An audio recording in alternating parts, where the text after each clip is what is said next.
You feel like you're losing them, don't you? That person who used to be everything to you, the one who used to text back, who used to care, who used to make you feel like you mattered.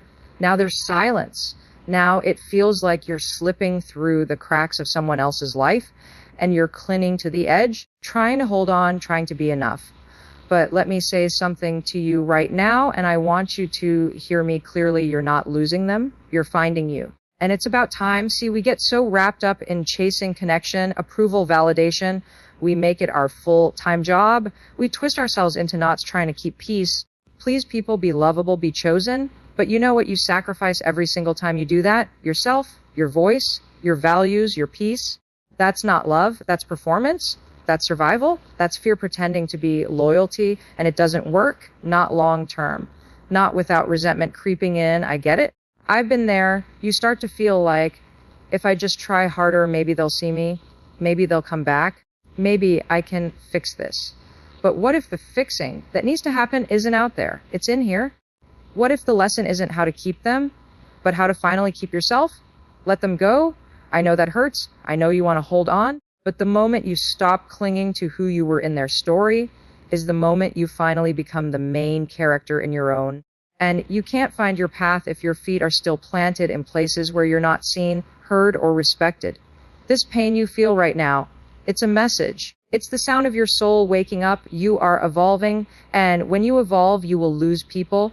Not because you're broken or unlovable, but because growth intimidates people who prefer comfort. Because your boundaries will shake the ones who benefited from your lack of them. Because your healing will look like distance to those who were only close to your wounds, not your worth. So don't chase them. Chase you, your peace, your joy, your spark. Do the things that make you feel alive. Get uncomfortable being alone, because that's where the magic happens. That's where your voice gets loud again. That's where you learn to say, I'm proud of myself, without needing anyone else to co-sign it. You're not too much. You're not too loud, too intense, too complicated. You are becoming. And yes, that will mean leaving behind anyone who made you feel like you had to dim your light to be loved. But I promise, the real ones, the right ones, the ones who are meant to walk this next chapter with you, they will meet you on the path where you are fully, unapologetically you. So wipe your tears. Hold your head high.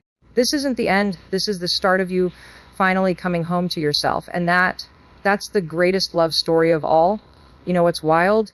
Most people think losing someone means they did something wrong, that somehow their worth just plummeted the moment someone left or chose something else. And I want to stop you right there, because that belief is garbage. Losing someone does not mean you're broken. It does not mean you're unlovable. And it definitely doesn't mean your life is over. What it really means, if you're paying attention, is that you are breaking free. See, most of us are wired to cling. We cling to relationships, friendships, jobs, places, habits, because they're familiar, because we don't want to rock the boat, because we're terrified that if we let go, we'll have nothing left. But here's the truth. You were not put on this earth to live a small, comfortable, quiet life. You were born to grow. You were born to evolve. And evolution requires one very painful, very powerful thing: letting go. When someone walks away from you, or when you walk away from them because you finally honored your worth, that's not a loss. That's a door swinging open. That's the universe, life, God, whatever you believe, saying, you've outgrown this. It's time to level up. But you won't see that if you're stuck in the mindset that their absence equals your failure. You've got to shift your focus from what you're losing to what you're about to gain. Now I get it. It hurts. Of course it does. You invested time. You gave your heart. You showed up. You tried. You believed in the potential. And when it doesn't work out, it feels like the floor has been ripped out from underneath you. But listen to me, that pain you're feeling, it's not weakness, it's clarity. It's everything you ignored screaming to the surface. That ache is your truth telling you, you deserve more than this. So many of us live in survival mode, shrinking ourselves to fit into relationships that no longer serve us. We don't speak up. We don't set boundaries. We keep saying yes when we want to scream no, just to keep the peace. But let me ask you something. What kind of peace is that, really?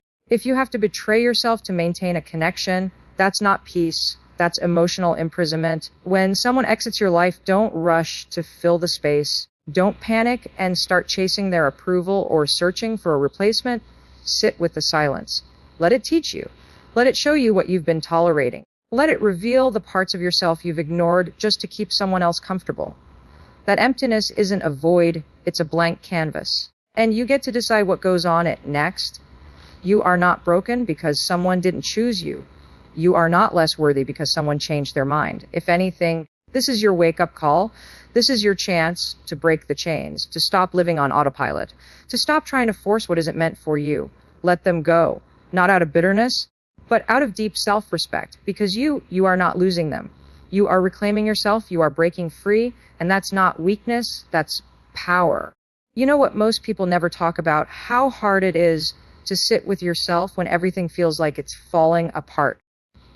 When the people you thought would be in your life forever are suddenly just gone. When you look around and realize the version of your life you had in your head is not the life you're actually living.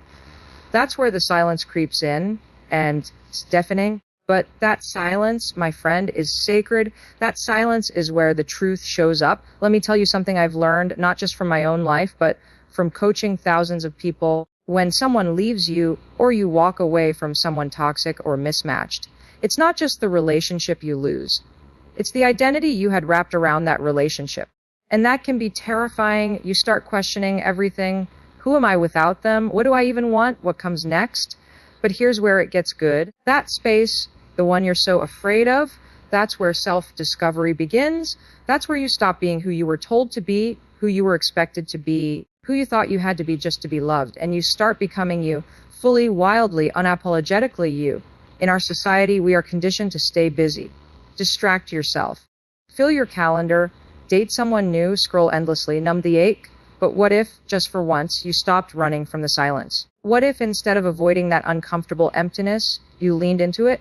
Because in that quiet space, you can finally hear your own voice. And that voice, it's been trying to speak to you for years. It's the part of you that knows what you love, that knows what lights you up, that remembers your dreams from before you were told to play it safe. Do you know why self-discovery is uncomfortable? Because it requires you to look in the mirror without the noise. Without the validation, without the distractions, it requires brutal honesty.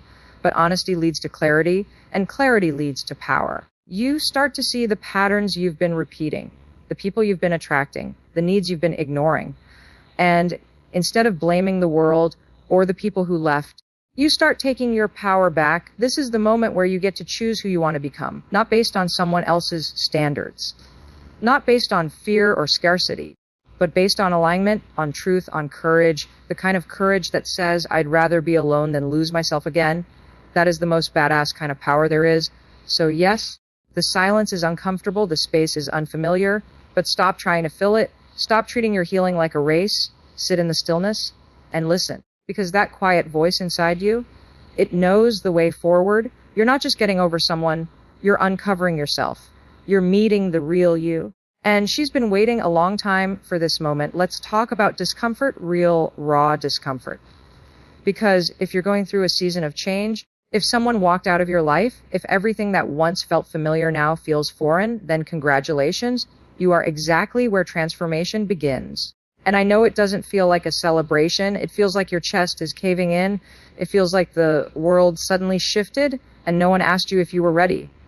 But guess what? Discomfort is the birthplace of growth. Nobody evolves in comfort. Nobody finds their purpose while everything is neat and cozy. You grow when things feel messy. You expand when you're forced to stretch beyond what you thought you were capable of. So if you're uncomfortable right now, if your heart is aching and your head is spinning and your gut is telling you that everything is changing, then lean in. This is the real work. This is the fire that forges strength.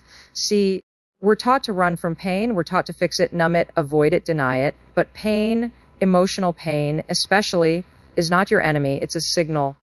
It's your body and your soul saying, pay attention. There's a lesson here. There's a part of you that needs to heal. And most importantly, there's a version of you that's trying to emerge, but you can't become her if you keep clinging to who you were. Think about it. The caterpillar doesn't become a butterfly by staying comfortable.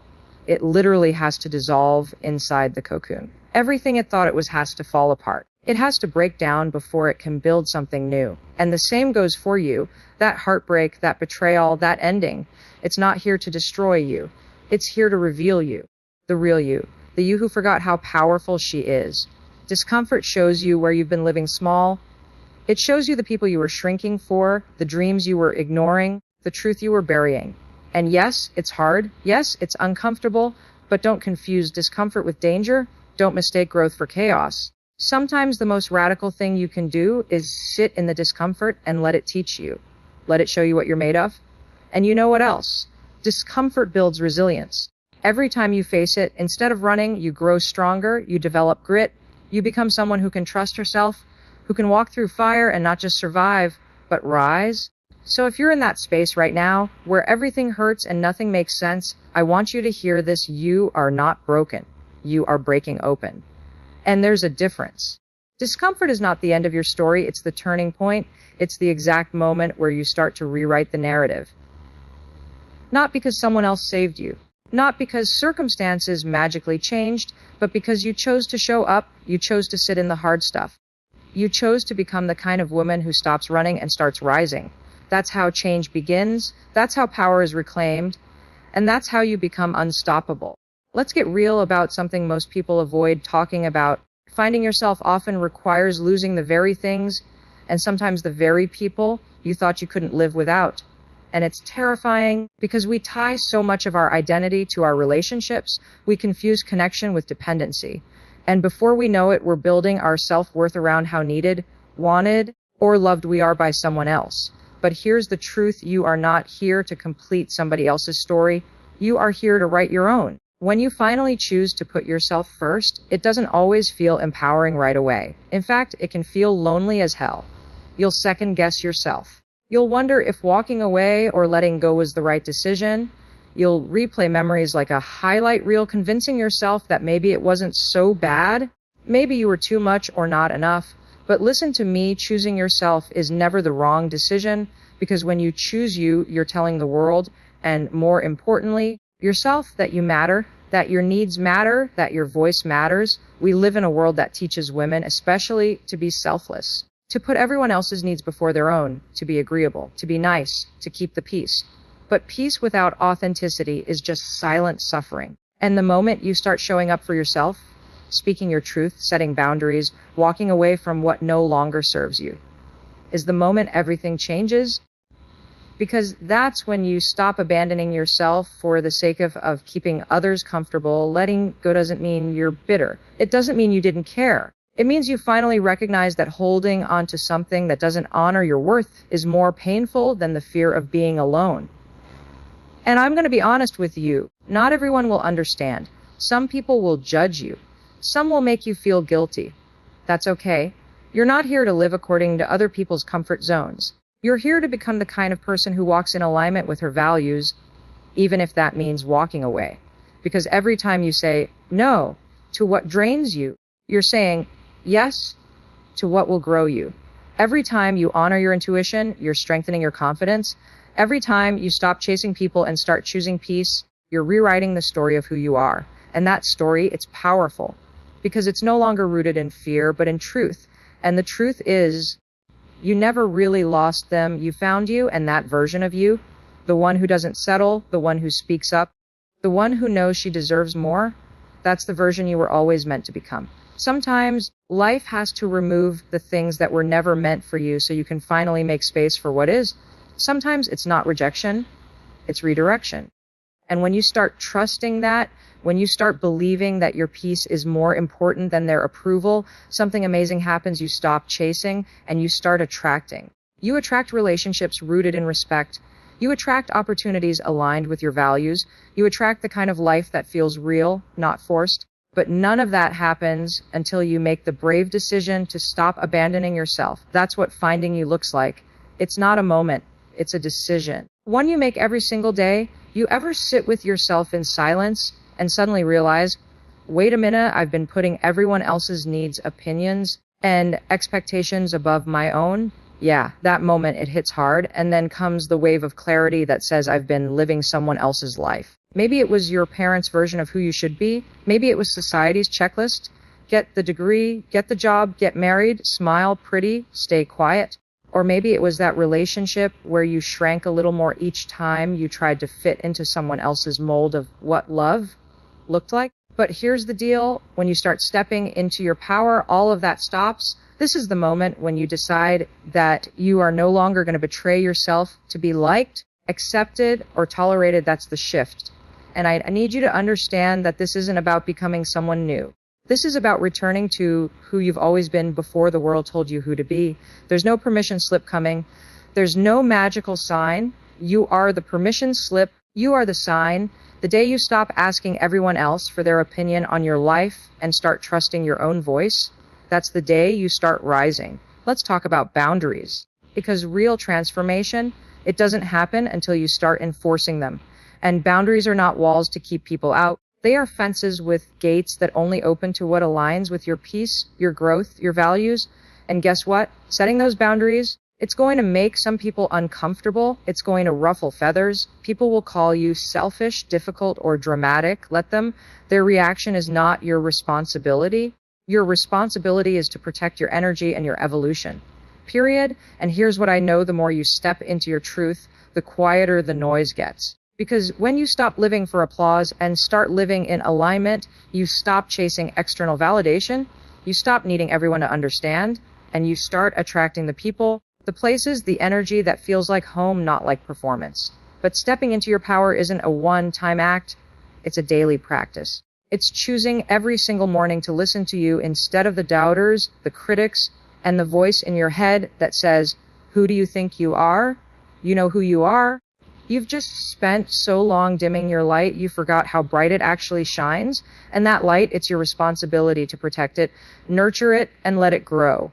Because no one else is coming to do it for you. So when you feel lost, misunderstood, or left behind, pause,